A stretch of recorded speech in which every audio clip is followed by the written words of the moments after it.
Luluh hati seorang ayah melihat puteri kesayangannya meninggal dunia di depan mata. Kejadian ini berlaku pada 9 Julai 2023 di Kelang. Mangsa bernama Dia Maisara. Kejadian yang bermula dikatakan apabila adik dia ni mengalami demam yang sangat-sangat teruk. Di samping itu juga adik dia mengalami pernafasan yang sangat-sangat kronik. Bapa kepada adik dia telah dihubungi oleh isterinya yang mengatakan keadaan adik dia ni dah kritikal waktu tu. Adik dia ni mengalami pernafasan yang sangat-sangat teruk. Tanpa melengahkan masa, pulang ke rumah dengan serta-merta. Selepas sampai di rumah ni, tengok adik dia dah memang lemah dah. Dia tak lengahkan masa, dia terus ambil adik dia ni untuk bawa ke hospital HTAR. Bila sampai dekat hospital ni, dikatakan dia perlu menunggu hampir 40 hingga ke 45 minit.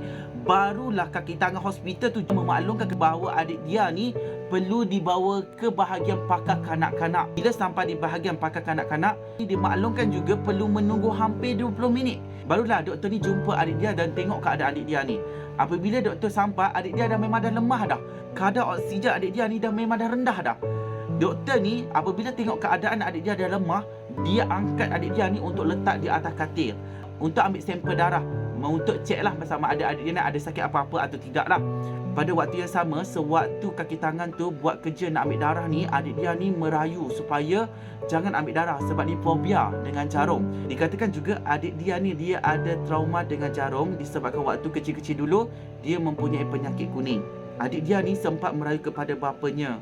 Sambil-sambil menangis, dia minta tolong dengan bapa dia ni supaya menghalang kaki tangan hospital ni untuk cucuk dia. Kita kan juga sewaktu nak ambil sampel tu, adik dia ni diikat dan disergah oleh kaki tangan hospital tersebut lah. Salah seorang daripada kaki tangan tersebut sempat memarahi adik dia dengan berkata, kalau anda bagi kerjasama, kita tak akan buat awak macam ni. Melihat kejadian tersebut, hanya mampu membisu, tak dapat beri apa-apa pertolongan kepada anaknya.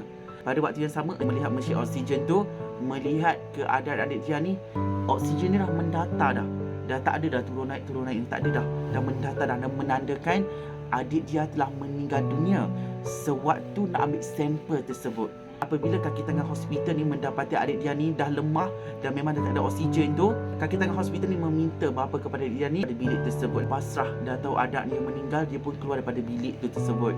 Keadaan ni bercelaru tau, tak tenang. Dia minta berkeras juga untuk masuk tengok anak dia. Bila dia dah masuk tu, memang anak dia dah tak ada dah. Adik dia dah meninggal dunia. Selang beberapa minit kemudian, doktor pakar ni mengatakan adik dia dah meninggal dunia. Dan adik dia telah dihantar ke bahagian forensik untuk dibedah siasat.